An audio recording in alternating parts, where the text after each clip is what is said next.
E mi chiedo com'è che nessuno sembra notare che tu sei sempre tanto sexy da rendere il sexy quasi banale. E ti viene così naturale, che viene naturale pensare che è un dono di natura che hai fatto bene ad accettare. Sei bella da mozzare il fiato, lasci senza parole, al punto che non serve il mio vocabolario. È un groppo in gola, nello stomaco, un avviso di sfratto se il cuore altrui è la tua dimora. Io non riposo, di giorno parlo con la gente, c'ho le voci in testa e di notte parlo con loro. E io già dormo poco, se poi ti vedo pure quando vado a letto, mi dico che posso anche addormentarmi dopo. Ed io mormoro appena parole che ricordano il tuo nome, respirando a stento per non turbare l'aria immobile che sembra attendere con trepidazione l'attimo in cui chiuderò gli occhi e ti chiederò di farti osservare. E so che non è facile capirmi e che è normale che la gente lo capisca ed esista ancora prima di provare. Adesso sogno e canto che posso volare, sebbene non abbia ali ma appendici piumate.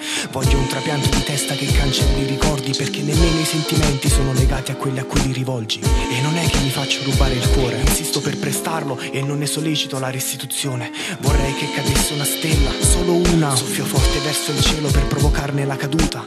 E la sola conclusione è che meglio soli che male accompagnati è una morale per persone sole. Vulnerabile vuol dire che posso essere ferito, ed è un rischio a cui mi espongo ogni volta che mi fido. Ogni volta che decido che posso aprirmi quel tanto che basta per essere colpito. A volte penso che fumare servirebbe, dire ai miei pensieri di aspettare mentre scendo a comprare le sigarette, e che lo facessi o no ci sarebbe qualcosa in comune. In entrambi i casi perderei la salute. Qua l'amore è un gioco da detective, basato sui sospetti e supposizioni sul peso dei silenzi, sul significato dei gesti. E non conta ciò che è, ma ciò che potrebbe essere altrimenti. Ma non quello che vorresti, perché non è un semplice assistere allo sviluppo degli eventi. Tutt'altro, c'è da stare attenti. Travisare parole è facile come confondersi in giochi di specchi. Fisso così tanto le stelle, la stella polare sembra un buco fatto dai miei occhi nella volta celeste. E so che cosa ci vorrebbe, emozioni intense, tanto grandi che lo stesso cielo non possa contenerle. E il silenzio non vuole saperne di essere interrotto dalle mie domande.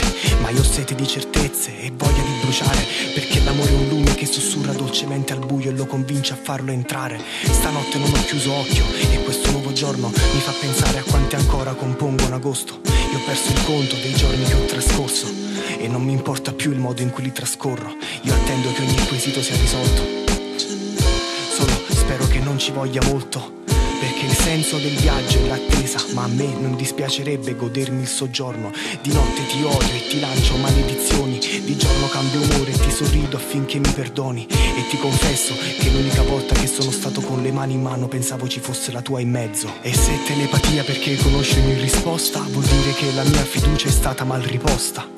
Perché io amo le sorprese, vivo per farne, ma tu puoi prevedere ogni mossa. E se telepatia perché conosci ogni risposta, vuol dire che la mia fiducia è stata mal riposta. Perché io amo le sorprese, vivo per farne, ma tu puoi prevedere ogni mia mossa.